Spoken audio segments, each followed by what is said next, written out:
The subject, Thea Flom's not going to care what props you put after.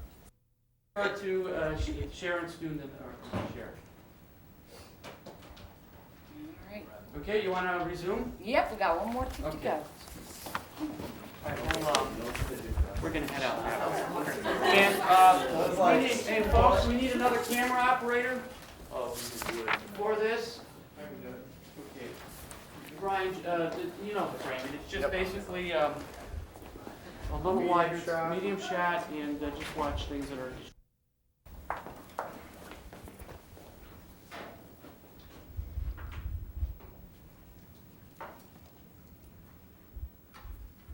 Whenever you're ready. Whenever you're ready. We're recording. Okay, we were talking about Catherine Chancellor. Talk a little bit about Jean Cooper herself. Oh, Jeannie is a wonderful lady. She's a very, very dear friend of mine. She has been through many of the rigors that her character has been through. When Jean, in her early years on the show, Jean herself was an alcoholic. And it became a situation that really, it was overtaking her life. And ultimately, we were in a situation where we were very concerned, really concerned about Jean. And we told her that, well, it wasn't me at that time. I wasn't, but it was Bill. Told her that we were putting her on leave, and she was to check herself into rehab. And if she did that, she would have a job when she came back. And if she did not, we weren't going to be able to keep her on the show. This is the way I heard the story. I don't know if it's true in its infinite detail. I tend to believe it's true in its basic essence, because she did come back from rehab. She did come back sober. She has never taken another drink. She is a huge advocate for, not necessarily AA, but she's a huge advocate for one's ability to control the impact of alcoholism. I'm not to control the intake of alcohol, to conquer alcoholism. It's a huge cause of hers. She is a magnificent person to be around. She is funny. She is bright. She is giving. I know that when Melody Thomas Scott had her children, Jean was at the hospital. She's just really kind of the grande dame of Genoa City and the grandmother of the children of the characters, of the children of the actors of the show. She's very close with almost everyone. Everyone, as far as I know. I just assume it'd be almost everyone, because there must be somebody she's not close with. But she's fabulous. She's fabulous. Now, with you being based in Chicago and the show filming in Los Angeles, do you see a lot of the actors? Do you have a lot of interaction with them over the years? Well, in recent years, I have traveled to California quite a lot. I've always made, 2 to 4 trips a year. So I have known some of these people over time, and while the amount of contact has been somewhat limited, I have gotten to know a number of them really quite well. And then in recent years, I've been traveling out there much more frequently, like once a week, a month, or something like that, or nearly so. So yes, I do. I have a number of. Well, Jeannie is obviously a very close friend. Melody Thomas Scott is a very close friend. Many of them, I'm close with many of these people. Not the kind of friendship that you spend a lot of afternoon teas with, because A, nobody has time, and B, I don't live there. But yes, I do have a significant familiarity and relationship with many of them, most of them, really. Are you involved in casting? Yes. There was a period of time when I was like the final say on casting. At this point in time, we have many more voices being heard in the casting sessions, but I am one of them. Yes. Okay. I'd like to talk to you about a few more characters, starting with the Brooks sisters. The Brooks sisters, Leslie, Lori, Chris, and Peg. Well, let's see, what to say about the Brooks sisters. Bill's concept of the Brooks sisters was that he wanted a family with 4 daughters, and the youngest one was Peggy, and I'm trying to think exactly how old Peggy was when, I think maybe only 14, either 14 or 16, when the show premiered. Probably 14, 15, because then Chris was like 17, and Chris was the beautiful, in love with romance. Peggy was just, a teenager, high school, emerging into adulthood. Chris was a couple years older, very beautiful, in love with being in love with the concept of romance. Lori was the wild child, and we did not meet her at first. She was in Europe at first. The three daughters were introduced, and then Lori was brought, again by design. Bill absolutely planned it that way. Then he brought, there was the opportunity to build up Lori quite a lot as the wild child, and oh my gosh, what is she doing now, and where is she, and is she ever coming home from Europe? And then Leslie, the oldest sister, who was the ethereal concert pianist. Those were the four girls, and he wanted them to be extremely different, and they were. It was a very successful family for many years. I knew all those actresses very well. I was young at the time, and they were younger, probably. And yes, they were younger.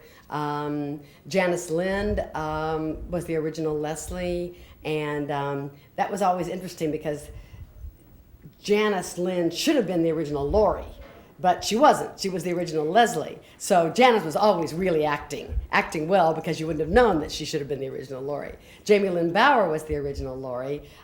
Jamie Lynn was just a wonderful Lori. She was a wonderful Lori. She was a beautiful young woman, and the chemistry that existed between Jamie Lynn and Janice was perfect for the roles. They were great. Chris was played by Trish Stewart, and she was beautiful, and she was at the time, was she married to Mike Ogans, who was a CBS vice president? I think Trish and Mike were married. But the interesting part about that was that they had met on the dating game. I can't remember if they were married or not, but they had met on the dating game, and I always thought that was fascinating. And then Peggy was played by Pam Peters Solo. When she married, her last name was Solo, and she was just an ephemeral little redheaded, cute thing. So that was the structure of the family. Four very different daughters with a rather tyrannical dad. I had sort of forgotten. I had occasion within the last year or so to reread the original Bible on the show that Bill wrote, and I had forgotten how really tyrannical Stuart Brooks was. He was really tyrannical. I don't think we ever really wrote him as tyrannical as the Bible suggested that we would. But reading that did spark my memory that, he was pretty much a tyrant as a dad. Not as tyrannical as in those pages, but pretty much a tyrant. And then Dorothy Green, and that part was played by Robert Colbert, and Dorothy Green played the mother, Jennifer Brooks, very beautiful, very, just the image of the upscale, suburban society type mom. Dorothy passed away a number of years ago, and she was a very lovely lady. And so those were the Brooks. And then the Fosters were the two boys, Snapper, Greg, Jill, the manicurist's daughter, and Elizabeth. Liz was played by an actress named Juliana McCarthy. We recently brought her back to the show during the sequence when Jill discovered that she was actually Catherine's birth daughter. We had the pleasure, and it was a pleasure, of having Juliana back. She is a magnificent actress, and she was great in this role of the very feisty, very strong, but poor, person who must find a way to live their lives without the comfort of lots of assets.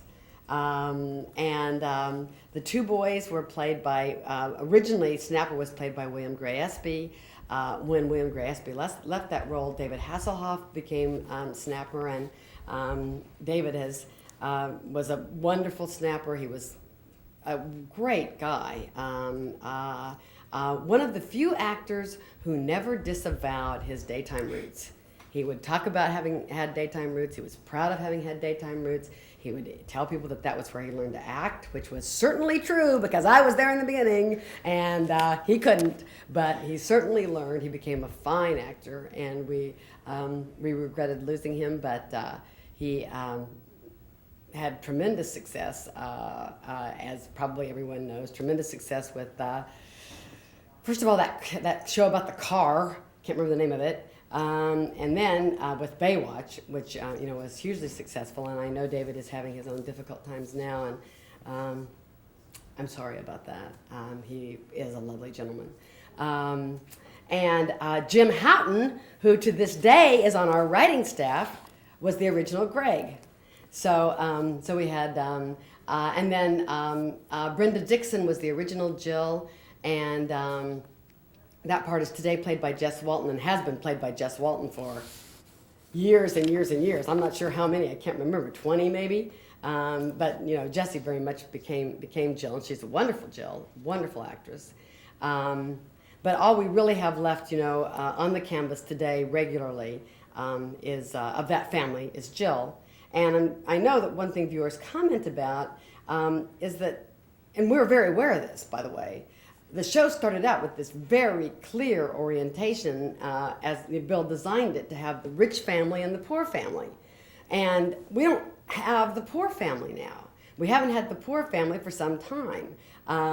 Those two foster boys became successful doctors and lawyers and left the show. Jill married well several times, and she's got lots of money now. The Chancellor's, Catherine Chancellor is of course wealthy. And when the show went to an hour, we introduced our next huge family, which is the Abbott family. When the show went to an hour, a lot of people left, and all contracts were voided at that moment. And some people didn't want to do an hour, so we lost a lot of people. And that was when Bill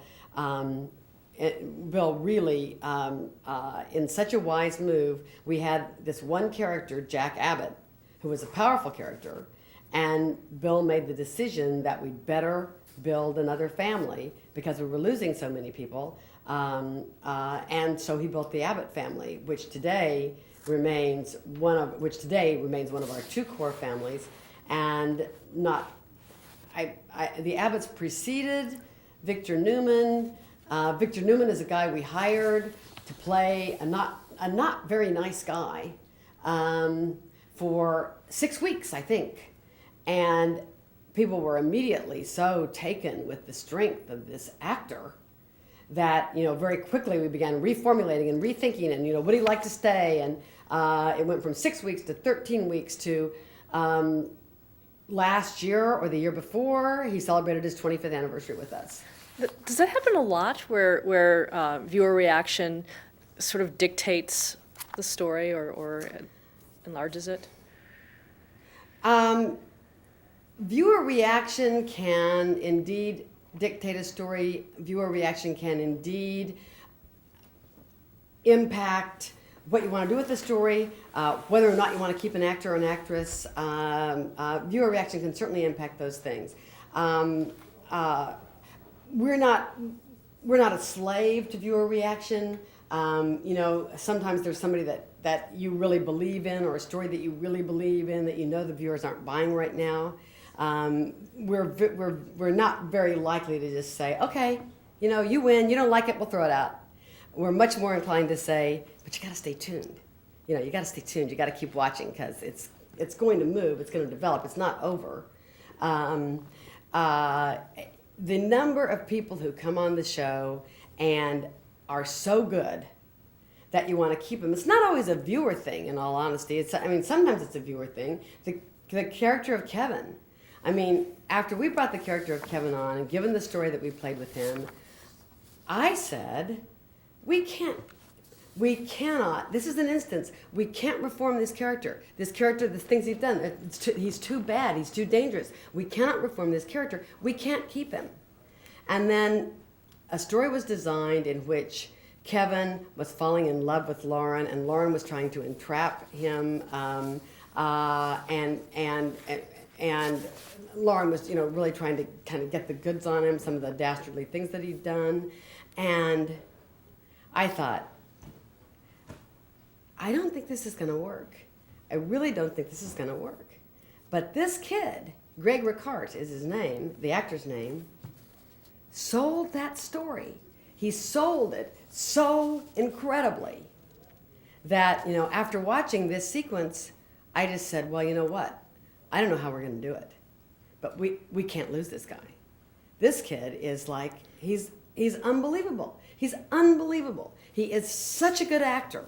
To be able to take this really dastardly character and turn him into somebody that, people care about. It's a pretty remarkable thing, and he can do that. He's really terrific.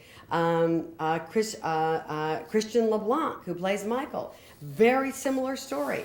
His history with the show is much longer. It's a very similar story. There are a lot of people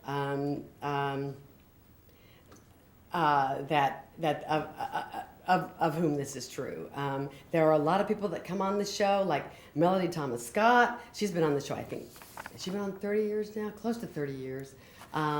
She was a recast of another character, and she was the least, when we saw the tapes, she was the least like the actresses who had been playing the part. But she was so good.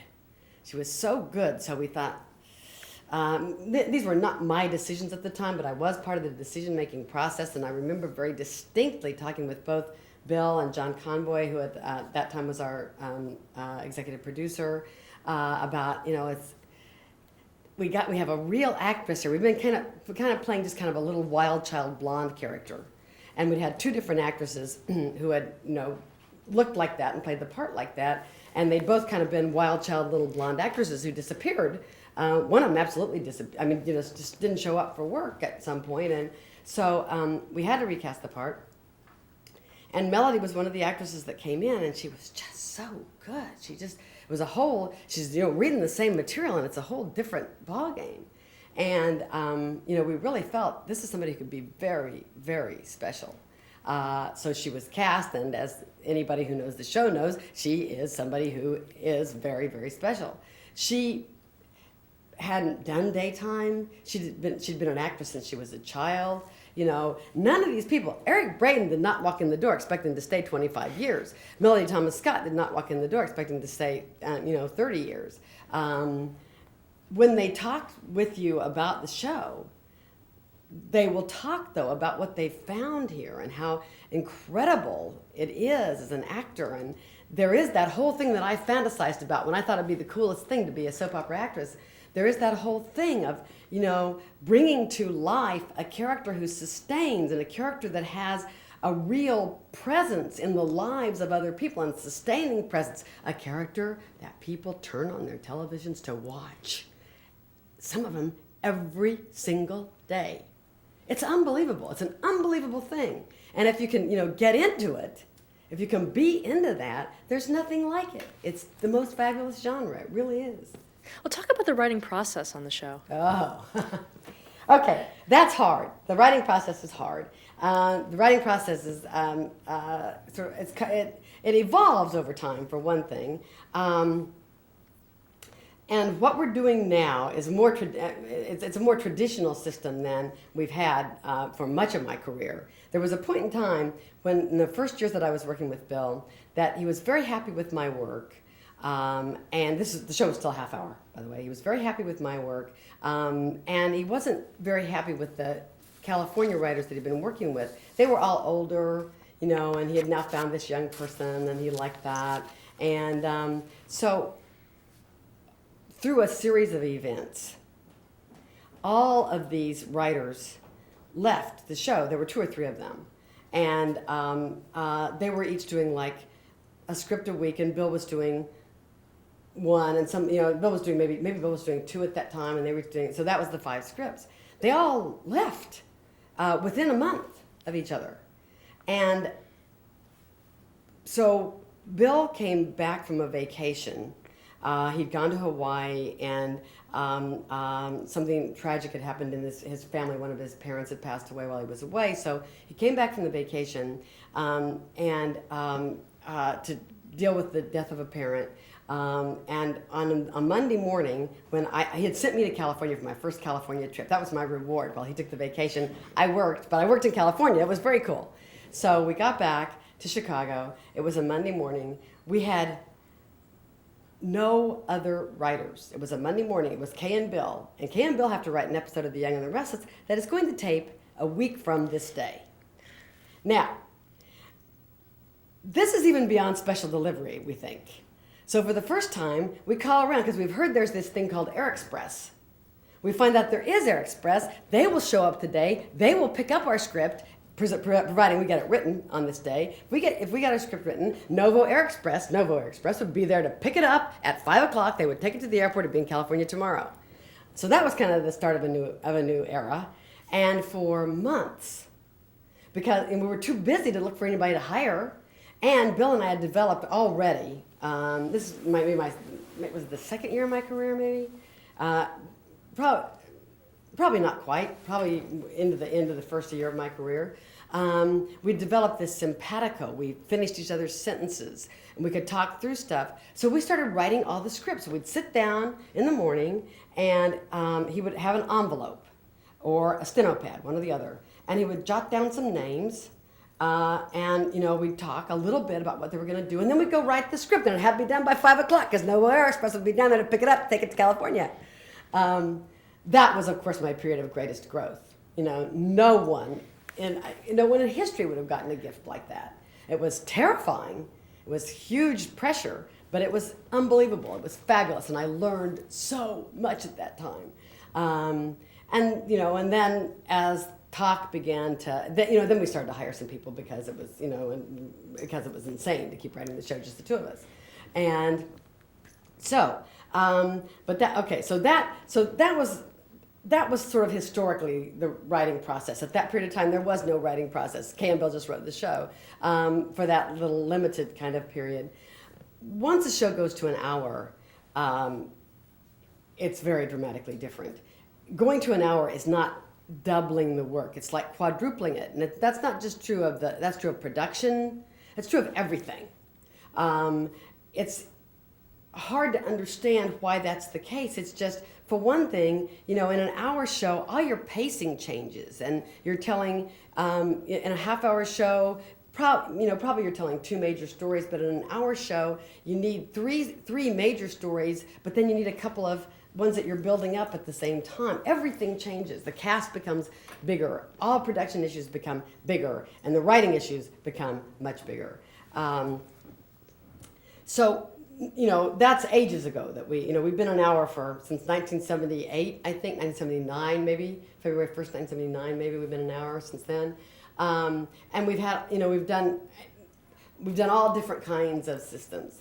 What we do now, we write very much collaboratively. There are 3 head writers. The other 2 are both in California.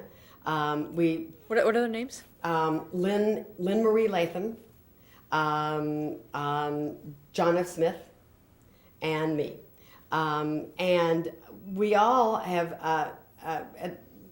Lynn is much newer. Lynn has only been with the show maybe 6 months. And she comes to us with a nighttime background. We're in an era where we're trying to do some more innovative things and, bring a little bit more nighttime flavor to the writing. And so, she's kind of come in to help us with that kind of transition because it's foreign to us in terms of being writers, writing in that venue. And Lynn has an incredible track record. She wrote Knots Landing. The thing most people might recognize would be Knots Landing. She wrote that for much of its tenure. So the 3 of us have sort of different functions as within the head writing role. But what we do is we generate the material for the show. Among us, we generate the material for the show. The immediate story beats, what we're going to do this week. The long-term story beats, what we're going to do this month, this year. in sweeps.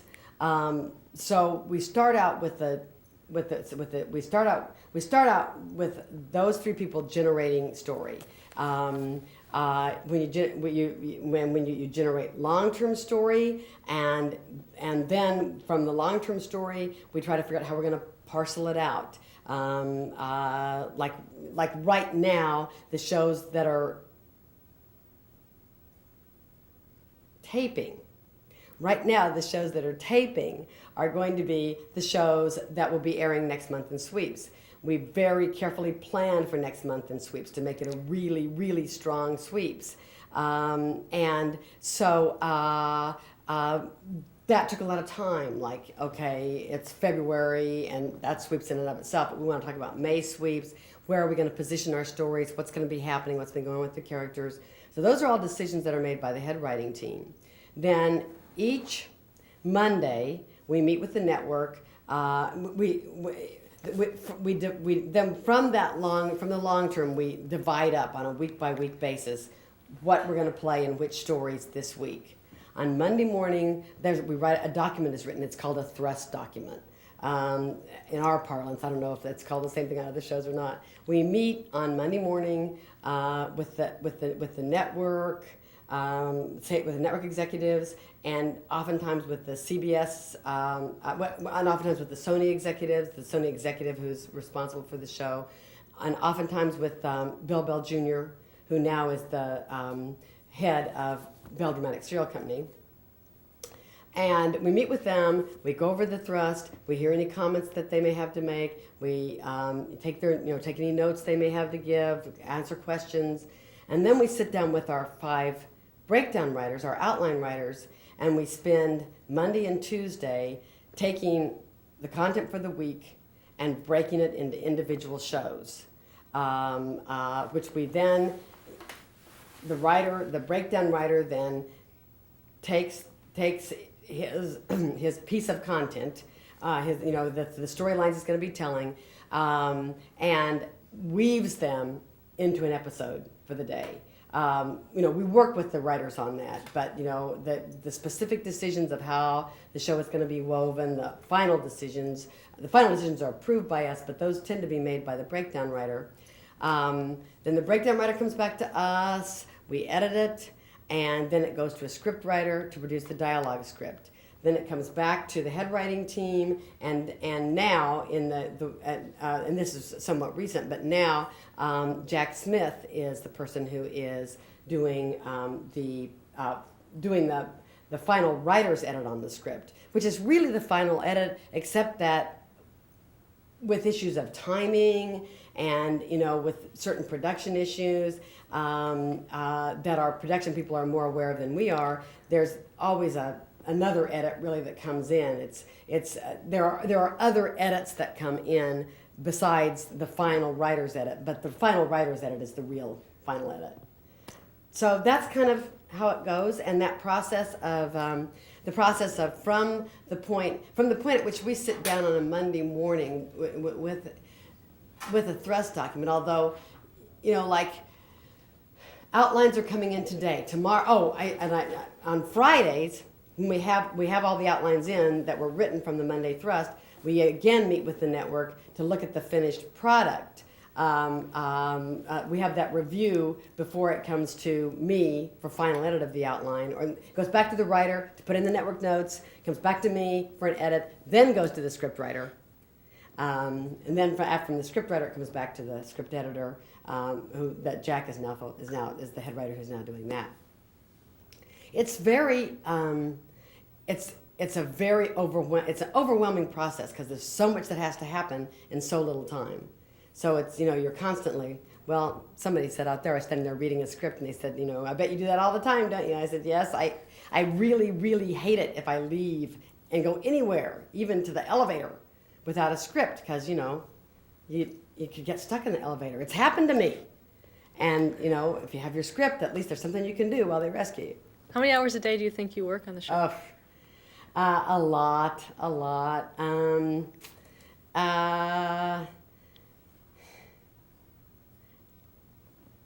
At least 16. You know, it's at least for me. It's at least a 90-hour work week. And anybody who knows me, including my children, including my coworkers, including my husband, would say, "Yeah, she's not kidding. It's a 90-hour work week." Let's stop there to change the tape.